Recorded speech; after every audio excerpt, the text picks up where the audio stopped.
जिस पार्टी की मुखिया 4 बार उत्तर प्रदेश की मुख्यमंत्री रही, आखिर उस पार्टी में चल क्या रहा है? और ये सवाल उस पार्टी के कट्टर समर्थक भी पूछ रहे हैं। पत्रकार, विश्लेषक ये भी समझने की कोशिश कर रहे हैं कि आखिर बीएसपी में चल क्या रहा है और ये सवाल आया कहां से, उठा कैसे। देखिए, यूपी विधानसभा चुनाव से पहले फुल एक्शन में मायावती पूर्व सांसद अशोक सिद्धार्थ को पार्टी से निकाला, रणधीर बेनीवाल पर भी कार्रवाई। अब अगर ये कोई नया नाम होता तो खबर उतनी बड़ी नहीं होती। अशोक सिद्धार्थ मायावती के भतीजे आकाश आनंद के ससुर। अब पहले भी उनको निकाला जा चुका है पार्टी से, फिर कहा गया कि गलती मान ली, चलो पार्टी में आ जाओ, फिर निकाल दिया गया। और ये भी कोई छोटा नाम नहीं है भाई। With in BSP Randhir Beniwal बड़ा नाम था, बड़ी जिम्मेदारी मायावती इनको देती थी, बहुत भरोसेमंद माने जाते थे, लेकिन अब बाहर का रास्ता दिखा दिया गया। खबरें तमाम है, लेकिन अभिषेक उपाध्याय जी मेरे साथ जुड़ गए हैं और इनसे समझने की कोशिश करेंगे कि बहन जी क्या सोच रही हैं, क्या सोचकर फैसले कर रही हैं, इनपुट उनको कहां से मिल रहा है और इसका नतीजा, इसका असर 2027 के विधानसभा चुनाव पर कितना पड़ेगा। और सबसे बड़ा सवाल, बीएसपी के सपोर्टर, उनके बीच मैसेज क्या जा रहा है। बीएसपी अभी भी 10% आप देख लीजिए, सबसे बुरी परफॉर्मेंस 12% के आसपास वोट बैंक टिका हुआ है। तो आखिर सर, मेरा पहला सवाल ये, जब ये खबरें जाती होंगी तो वोटर और समर्थक तो पहले तो ये सोचता होगा चलिए हमारी पार्टी की मुखिया ने जो किया सही किया, लेकिन ऐसा पहले भी हो चुका है। अब वही वोटर सोच रहा होगा क्या गारंटी है फिर वापस ना आ जाए। तो आप बताइए, जब आपने ये खबर सुनी तो आपको कैसा लगा और आप क्या समझते हैं इसके पीछे वजह क्या रही? मुझे लगता है कि हमको देखना ये होगा मधुर कि बहन जी के जहन में क्या चल रहा है, क्यों बहन जी ये फैसले बार बार ले रही हैं। मतलब एक तो ये पक्ष है कि आप कह सकते हैं कि बहन जी ट्रैक पर नहीं हैं, बहन जी की अब पकड़ कम हो गई है, बहन जी ऐसे ऐसे फैसले ले रही हैं कि बीएसपी डूब जाएगी। एक तो आप ये कह सकते हैं, दूसरी ओर आप ये भी सोच सकते हैं कि बहन जी ऐसा क्यों कर रही हैं। मतलब ऐसा आपने खुद कहा ना, 4 बार के मुख्यमंत्री हैं, तो कोई नई नेता तो नहीं है कि इस तरह का एक्सपेरिमेंट करेंगे। 2027 से चुनाव है, क्यों कर रही है बहन जी, मुद्दा यही है। हमारी जानकारी कहती है कि बहन जी के पास जो फीडबैक आ रहा है, वो फीडबैक उनको ये बता रहा है कि पार्टी के अंदर ही अंदर कोई ऐसा है जो बड़ा भीतर घात कर रहा है। जो बहन जी के पास फीडबैक है, जो उन्होंने ये कदम उठाया है, मैं आपको वो बता रहा हूँ जो हुआ है एग्जैक्टली। विश्लेषण तो उसका हो जाएगा, लेकिन एग्जैक्टली तो उनके पास फीडबैक यही आया कि कुछ पार्टी के भीतर ऐसा चल रहा है कि पार्टी का जो वोट शेयर है उसको पार्टी से खींच करके कहीं और शिफ्ट करने का प्लान है, नंबर 1। नंबर 2 है कि यूपी में टिकटों की खरीद फरोख्त का पूरा सिस्टम बन रहा है और उसमें वो पैरेलल सिस्टम है, बहन जी को खबर भी नहीं है और वो चल रहा है। यहाँ तक कि बता दिया गया है कि कौन कहाँ से लड़ेगा, ये गारंटी दे दी गई है। अच्छा, इनको पता नहीं और बहन जी को पता कैंडिडेट ही को नहीं, बता दिया गया हाँ, है कैंडिडेट को बता कि दिया तुम ही गया हो। है तुम हो। और आप गौर कीजिए, बहन जी ने ट्वीट में क्या कहा, अशोक सिद्धार्थ को निकाला तो उन्होंने एक बात कही, अंडरलाइन करने वाली बात है। बहन जी ने कहा कि जिन लोगों को मैंने यूपी के रहने वाले लोग जिनको बाहर की जिम्मेदारी दी थी, यानी कि यूपी के बाहर के स्टेट की, उनको कहा था यूपी में मत झांकना, बाहर का काम अच्छा, देखो। ये ट्वीट है, मैं जरा एक बार हाँ। दर्शकों के लिए बता दूं हम्म। कि अशोक सिद्धार्थ और बेनीवाल पर एक्शन लेने के बाद एक ट्वीट आता है। देखिए क्या कहती हैं बहन जी। बहन जी कहती हैं, देखिए, जिन राज्यों की जिम्मेदारी बीएसपी कोऑर्डिनेटर के रूप में उन लोगों को दी गई, वहां इन्होंने अपनी जिम्मेदारी को सही से नहीं निभाया। और वो कई राज्यों की मिसाल दे रही हैं, कर्नाटक, उड़ीसा, पश्चिम बंगाल। और इसके बाद यूपी में इनके वापस लौटने की खबरें जानबूझकर पार्टी में भ्रम की स्थिति फैलाकर आगामी इलेक्शन में जो बीएसपी का मूवमेंट है उसको प्रभावित करने का षड्यंत्र है। इस तरह की तमाम बातें बहन जी ने लिखी। इसको भी पढ़िएगा, ये जो पॉइंट नंबर 6 है, पॉइंट नंबर ये सबसे नीचे पॉइंट नंबर 6 है। इतना ही नहीं, बल्कि बीएसपी नेतृत्व का वर्तमान में यह नीतिगत फैसला है कि यूपी निवासी जो भी पार्टी के वरिष्ठ पदाधिकारी और कोऑर्डिनेटर आदि के रूप में यूपी के बाहर के राज्यों को अपनी जिम्मेदारी निभा रहे हैं, उनमें से किसी को भी यूपी में पार्टी की किसी भी जिम्मेदारी पर नहीं लगाया जाएगा। बस यही मैं कह रहा था, असली कहानी यही है। बहन जी को क्या लगा भाई, अशोक सिद्धार्थ को जिम्मेदारी यूपी की नहीं दी है ना, बाहर की दी है। रणधीर बेनीवाल को भी बाहर की दी, यूपी की नहीं दी है। उनका ये कहना है कि यूपी में इंटरवीन क्यों कर रहे हो, और इशारा एकदम क्लियर है, इंटरवीन कर रहे हो यानी कि काम दिया है यूपी के बाहर का, वहां नहीं कर रहे हो। और यूपी में तय कर रहे हो कि कौन कहाँ से लड़ेगा, गणित क्या होगा। तो देखिए, आप कुछ देर के लिए बहन जी के एंगल से सोचिए। बहन जी इस आज की तारीख में बहुत ही कमज़ोर स्थिति में हैं, बहुत कमज़ोर हैं। उनको सबसे ज़्यादा ज़रूरत किस बात की है? भरोसेमंद साथी की, जिस पर वो ट्रस्ट कर सकें। अच्छा, इतनी कमज़ोर स्थिति में भी बहन जी अभी भी नेशनल लेवल का सोचती हैं। ज़िम्मेदारी अशोक सिद्धार्थ को बाहर की दी है, किसी को साउथ की दी है, किसी को नॉर्थ की दी है, किसी को पंजाब में दे रखी है। पंजाब में दलित आबादी सबसे अधिक है, तो पंजाब में भी अभी रामजी गौतम को सौंपी है, इसके पहले अभी अभी जिम्मेदारी दे दी हाँ, अभी रामजी दी है, गौतम हाँ। को। तो वो उन्होंने क्या है कि भाई बाहर की दी है, वहाँ फोकस करो।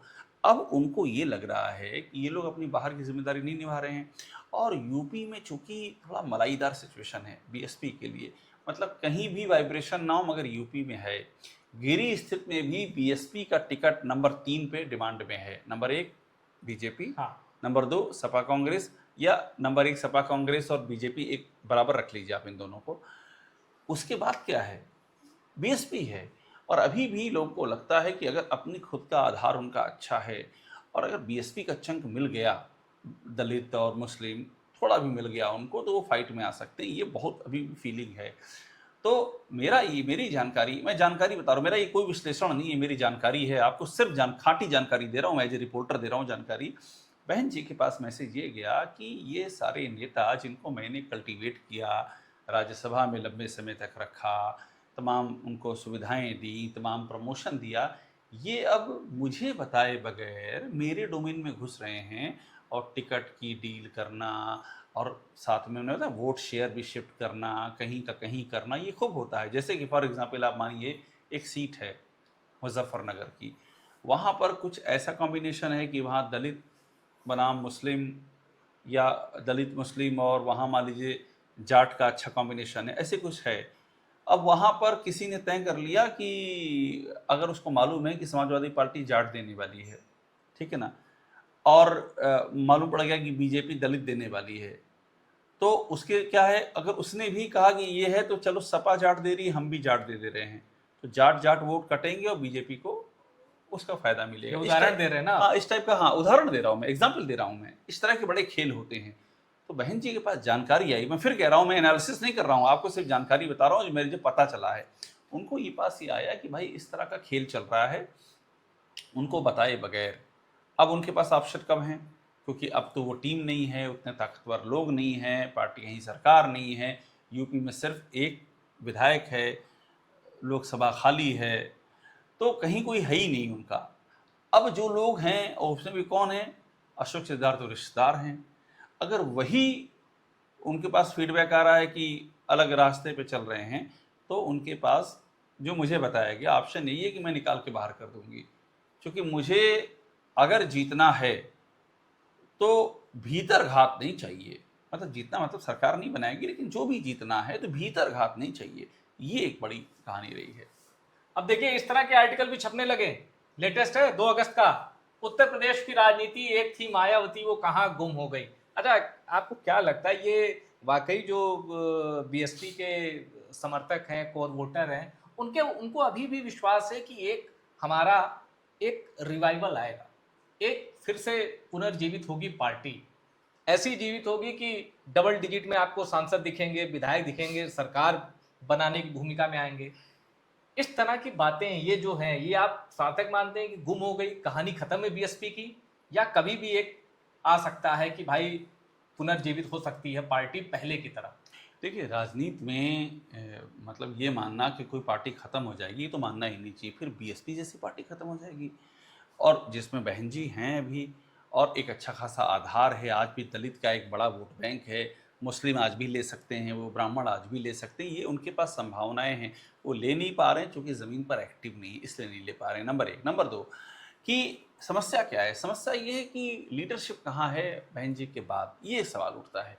जो तमिलनाडु में हुआ, जयललिता जयललिता थी तो क्या साम्राज्य था, पर जब जयललिता नहीं रही तो कोई उत्तराधिकारी नहीं था, पार्टी पूरी बिखर गई, शशिकला कहीं गई, पार्टी के जो बाकी नेता हैं, जो पलानी स्वामी, हाँ, वो कहीं चले गए। हाँ, स्वामी। हाँ, तो पूरी पार्टी बिखर करके एकदम समझ लीजिए रायता हो गई। यहाँ यही समस्या है कि बहन जी हैं, ठीक हैं बहन जी, बहन जी पूरी तरह से एक्टिव हैं, ईश्वर उनको लंबी उम्र दे। लेकिन बहन जी के होते हुए भी एक तो सेकंड लाइन चाहिए ना। अब सेकंड लाइन लोगों ने मान लिया था कि आकाश आनंद हैं।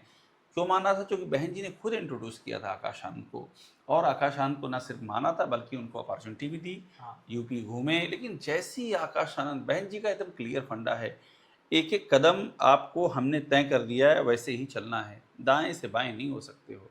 अगर हो गए होगे तो खट से एक्शन होगा। तो बहन जी ने वहाँ आकाशांत पे एक्शन ले लिया। अब बहन जी आकाशांत को मानती भी बहुत हैं, इसमें दो राय नहीं है, बहुत स्नेह है आकाशांत के लिए उनका। लेकिन उनका मुद्दा क्या है कि उनको इस दौर में, जब बहुत ही कठिन दौर में हैं, उनको जो उन्होंने तय किया उससे 1% का भी इफ एंड बट नहीं चाहिए उनको। और पब्लिक के लिए समस्या क्या है? पब्लिक के लिए समस्या ये है कि बीएसपी जमीन पर नहीं दिख रही है। अब उनके लोग कहते हैं कि भैया हम लोग बूथ पे काम कर रहे हैं, हो सकता कर भी रहे हों, मैं इसे इनकार नहीं करता हूँ, लेकिन वो शोर शराबा हो हल्ला माहौल नहीं है। और आप जानते हैं चुनाव बहुत कुछ और माहौल पे भी डिपेंड करता है। फिर सेकंड लाइन कहाँ है, ये बड़ा सवाल है। अब अगर सेकंड लाइन होती, आप मानिए कि पिछले ये सब आकाश आनंद को बाहर ना निकाला गया होता, तमाशा ना होता, फिर वो आते, फिर उनके अधिकार कम किए जाते, ये सब ना हुआ होता, और आकाश आनंद जब एंट्री किए थे उसके बाद अगर वैसे ही उनका कद बढ़ता रहता, पावर बढ़ती रहती, तो पब्लिक को लगता कि भाई एक प्लान है, पार्टी को आगे ले जाने का प्लान है, एक लीडर है पीछे, और वो एक्टिव है, घूम रहा है। बहन जी के लिए इतना ज़्यादा घूमना नामुमकिन है इस दौर में, और ना ही उनके लिए ये वो इसमें पढ़ना चाहेंगी। वो तो बड़े लेवल की प्लानिंग कर रही हैं, पूरे देश में देख रही हैं चीज़ों को। तो ये लोगों को थोड़ा सा कन्फ्यूज़न यहाँ पर हो रहा है कि बीएसपी से जो उम्मीद बंध गई थी, जब सितंबर वाली 2025 में बहन जी ने रैली की थी और बड़ा सैलाब उमड़ रहा था, उम्मीद बंधी थी। उसके बाद उस टेम्पो को मेंटेन नहीं किया गया। अक्टूबर, हाँ, अक्टूबर का, लखनऊ में हाँ शायद 9 अक्टूबर था, 8-9 अक्टूबर। हाँ, वो टेम्पो मेंटेन नहीं हुआ, और बहन जी की अगली जो उत्तराधिकार की लाइन है वही डामाडोल हो जा रही है। ये एक बड़ी समस्या है। अच्छा, इस बीच कुछ ऐसी भी खबरें आई कि समाजवादी पार्टी को ये कहने का मौका मिल गया कि देखिए आप बीजेपी की लाइन पे चल रही हैं, बीएसपी पार्टी को। कैसे? देखिए, यूपी की वर्तमान सरकार ने बीएसपी द्वारा भदोही को राज्य मुख्यालय का दर्जा देते हुए संत रविदास नगर के नाम से नया जिला बनाया था, जिसे सपा की सरकार ने अपनी संकीर्ण जातिवादी मानसिकता के तहत बदल दिया था। इसे अब फिर से संत रविदास नगर जिला स्थापित कर दिया गया है, जिसके लिए बीएसपी राज्य सरकार यानी योगी आदित्यनाथ सरकार की आभारी है। एक ये बात कही। अब उसके बाद देखिए, उसके बाद इसमें कुछ और चीजें हैं, मैं पढ़ रहा था, इसके नीचे भी बकायदा कुछ समाजवादी पार्टी के समर्थक उन्होंने ये कहा है।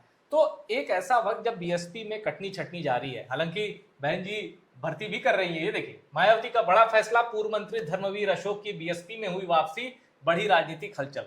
मायावती को भी पता है, बहन जी को भी पता है कि अगर किसी पार्टी में एक समय इतने सूरमा धुरंधर होते थे, एक एक क्षेत्र के, मतलब आप किसी इलाके में जाइए, अवध में, पूर्वांचल में या पश्चिम में, हर चेहरा बीएसपी में आपको दिखता था। फिर लोगों ने कहा कि जैसे जैसे बीएसपी कमजोर होती गई तो नाव में छेद हुआ, सबसे पहले वही चेहरे भागे जो बीएसपी मूवमेंट से निकले थे, जो कभी काशीराम के राजनीतिक शिष्य माने जाते थे या फिर जो बहन जी के बहुत करीबी माने जाते थे। अब वो सब कहीं और है, उनका पता ठिकाना कहीं और है। अब ऐसे में मेरा सवाल ये है, मैं फिर उसी सवाल पे लौटता हूं, बीएसपी पर जो ये टैग सपा के नेता तो मुखर होकर बोलते हैं कि बीजेपी की बी टीम है, इसको मिटाने की कोई कोशिश बीएसपी की ओर से या बेफिक्र है इन आरोपों से? बहन जी, हाँ, आप ये ठीक कह रहे हैं। बीएसपी कॉन्शियस नहीं है इस बात को लेकर के कि अगर समाजवादी पार्टी ये बोलती है तो बीएसपी कुछ ऐसा करे कि ये टैग मिटे, मतलब ये एक है, वो कॉन्शियस इसको लेके बहुत ज़्यादा नहीं है।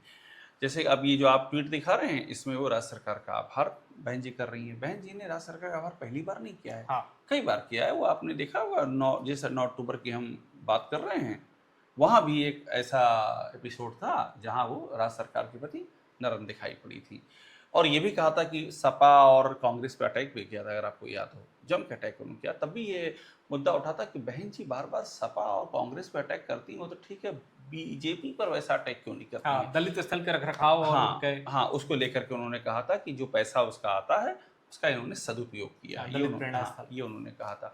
अब इसके भी दो एंगल हैं। एक एंगल ये है कि बहन जी का जो वोट है वो कौन काट रहा है, आज की तारीख में कौन काट रहा है। तो अगर आप इसका सबसे लेटेस्ट मानक लेंगे वो है 2024, तो सपा ने काटा है। हाँ। सपा ने दलित वोट बैंक ठीक ठाक काटा और मुस्लिम तो सब काट लिया है।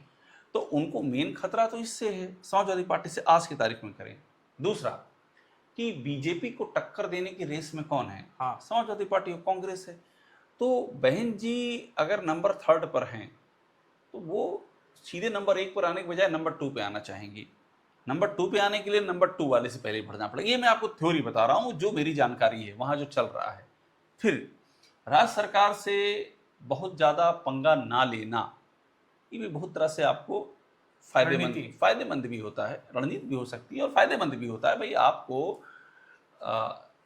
आपके पॉलिटिकल बहुत सारे काम होते हैं, संगठन के बहुत सारे काम होते हैं, आपको प्रशासन का सहयोग लेना पड़ता है, तमाम चीज़ों में लेना पड़ता है सहयोग आपको। तो अगर आपकी सरकार के साथ में एक ट्यूनिंग एक लेवल की ठीक है तो आपको वो सहयोग मिलेगा, उसमें कोई इनकार नहीं करेगा आपको। एक ये रणनीति होती है कि भाई हमको लड़ना किससे, आप तय कर लीजिए। क्या पता बहन जी ने तय कर लिया हो कि पहला तो हमको निपटाना है सपा और कांग्रेस को, क्योंकि इन्होंने हमारा वोट बैंक खा लिया है। उनको ये पता है कि सरकार तो नहीं बना रही अपने दम पर, तो प्रैक्टिकली वो कहें कुछ भी पता होगा। उनका पहला चैलेंज क्या है, जो पहले हुआ करता था, जब 95 में सरकार आने से पहले ही तो हुआ करता था कि भाई पहले जो वो कहते थे, काशीराम जी कहते थे कि भाई पहला चुनाव हम लड़ रहे हैं हारने के लिए, फिर लड़ेंगे हराने के लिए, और उसके बाद सरकार में आके लड़ेंगे। तो उसी साइकिल पे लौट गई है बीएसपी कि अब भैया हार चुके, लड़ लिए, 24 साफ हो गए, 19 में सीटें सहयोग से आई थी, लेकिन उसके पहले 22 भी साफ ही मान लो हम तो साफ होते जा रहे हैं। अब साफ होने के बाद अब क्या करना है, काशीराम जी की उस प्रेरणा को अब हमको हरवाना है। किसे हरवाना है भाई? हमारे आगे तो सपा कांग्रेस, इनको हरवाना है। और जब ये कमज़ोर होंगे तो इसके बाद का जो साइकिल आएगा वहाँ हम लड़ देंगे अच्छे से, क्योंकि हम मजबूत हो चुके होंगे। ये एक आप जो कह रहे हैं स्ट्रेटजी भी हो सकती है, और सरकार के साथ में तालमेल करके सबसे करीबी दुश्मन जो टारगेट पे है उसको निपटाने की भी एक रणनीति हो सकती है। तो तमाम तरह की रणनीति पे बहन जी इस वक्त मंथन कर रही हैं, लेकिन समय बहुत ज्यादा है नहीं। और मेरा ये मानना है बीएसपी के लिए जो ऑक्सीजन है ना वो 27 में ही मिल पाएगा। 29 चूंकि लोकसभा का इलेक्शन है, नेशनल पर्सपेक्टिव में वोटर वोट डालते हैं, तो इसलिए बीएसपी के पास जो मौका है 2027 का ही है और समय अब बचा नहीं है। हाँ, ये जरूर है कि बीएसपी इस वक्त कांग्रेस से भी कमजोर पार्टी उत्तर प्रदेश में दिखाई दे रही है in terms of MLA and MPs, लेकिन बहन जी को हल्के में लेना राजनीति की एक बड़ी गलती होगी। फिलहाल इस चर्चा में इतना ही। चर्चा पसंद आई शेयर करिए, टॉप सीक्रेट को सब्सक्राइब जरूर करिएगा।